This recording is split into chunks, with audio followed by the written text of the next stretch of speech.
Magandang umaga po sa inyong lahat. Narito nang lagay ng ating panahon ngayong araw ho ng Lunes, November 27, 2023. Wala akong pasok ngayon sa mga opisina, tanggapan at mga paaralan. Sa kasalukuyan nga ho, patuloy yung pag-iral ng Northeast Monsoon o yung tinatawag nating hanging amihan, partikular na sa may Northern Luzon, habang Easterlies naman o yung hangin nagmumula sa Karagatang Pasipiko ang siyang nakakaapekto sa may bahagi ng Visayas, Mindanao at nalalabing bahagi ng Luzon.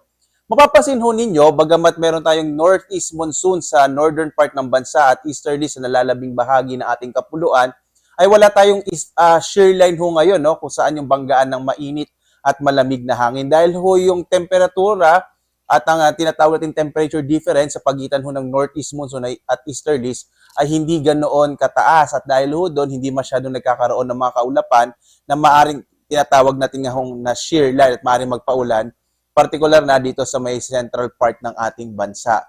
At magandang balita din dahil wala rin tayong minomonitor na low pressure area sa kasalukuyan. Posible ho, hanggang sa pagtatapos ng buwan ng Nobyembre, bandang araw ho ng Huwebes, ay wala na tayong inaasahang magiging bagyo na papasok o mabubuo sa loob nga ng Philippine Area of Responsibility. Dahil ho dan generally ngayong araw ay makararanas tayo ng generally fair weather. Sa may bahagi ho ng Northern Luzon, mga isolated light rains ang mararanasan. Sa iba pang bahagi ng bansa, mga rain showers and thunderstorms, dulot ng mga localized thunderstorms, ang maaari naman humaranasan lalo na sa hapon hanggang sa gabi.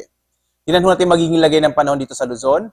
Makikita ho natin dulot ng northeast monsoon o hanging amihan, asahan pa rin yung tinatawag ng mga light rains o may hinang pag-ulan. Ibig sabihin, wala hong masyadong mga thunderstorms ang mararanasan sa Cagayan Valley at sa malaking bahagi ng Cordillera Administrative Region.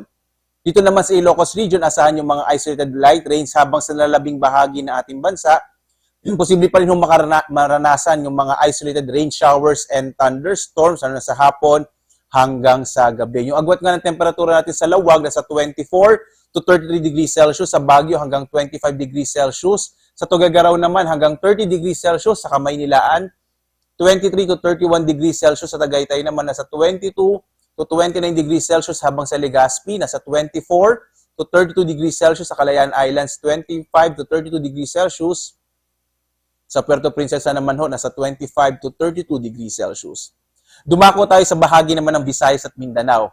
Sa mga kababayan natin dito sa Visayas, inaasahan natin ang generally fair weather, posibleng medyo mainit pa rin sa umaga hanggang tanghali, habang malaki yung tsansa ng mga pagulan sa hapon hanggang sa gabi dulot ng mga localized thunderstorms. Agwat ng temperatura sa Iloilo ay mula 26 to 32 degrees Celsius.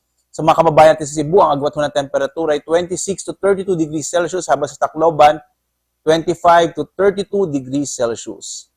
Malaking bahagi din ho ng Mindanao ay makararanas ng mga isolated rain showers and thunderstorms sa hapon hanggang sa gabi.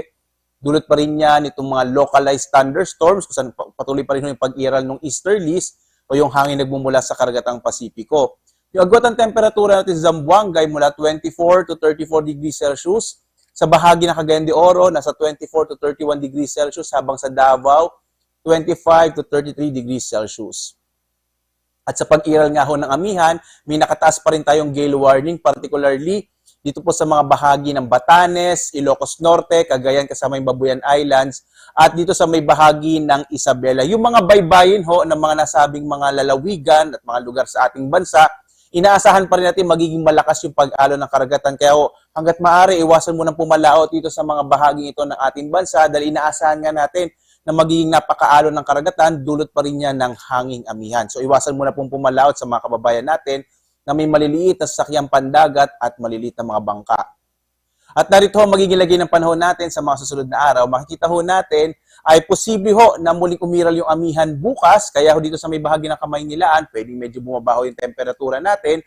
Pero sa mga susunod na araw, patuloy ho ng pag-iral pa rin ng mga localized thunderstorms sa malaking bahagi ng ating bansa. Sa may bahagi ho ng Legazpi, dahil sa inaasahang posibleng paglakas ng amihan, posibleng magkaroon ulit ng shear line. Kaya bukas posibleng maging maulap yung kalangitan. Pero pagdating ng araw ng Miyerkules at Huwebes, asahan pa rin natin yung generally fair weather na may mga isolated rain showers and thunderstorms. Ganyan sa Metro Cebu at Metro Davao, mga isolated rain showers and thunderstorms din na mararanasan. Agawat ka ng temperatura natin sa Metro Manila sa sunod na 3 araw mula 23 to 32 degrees Celsius. Sa Baguio, 16 to 25 degrees Celsius. Sa Legazpi, nasa 24 to 33 degrees Celsius, habang sa Metro Cebu, 25 to 33 degrees Celsius. Dito naman sa Metro Davao, mula 25 to 33 degrees Celsius. Ang araw natin, sisikat mamayang 6:03 ng umaga at lulubog, ganap na 5:24 ng hapon.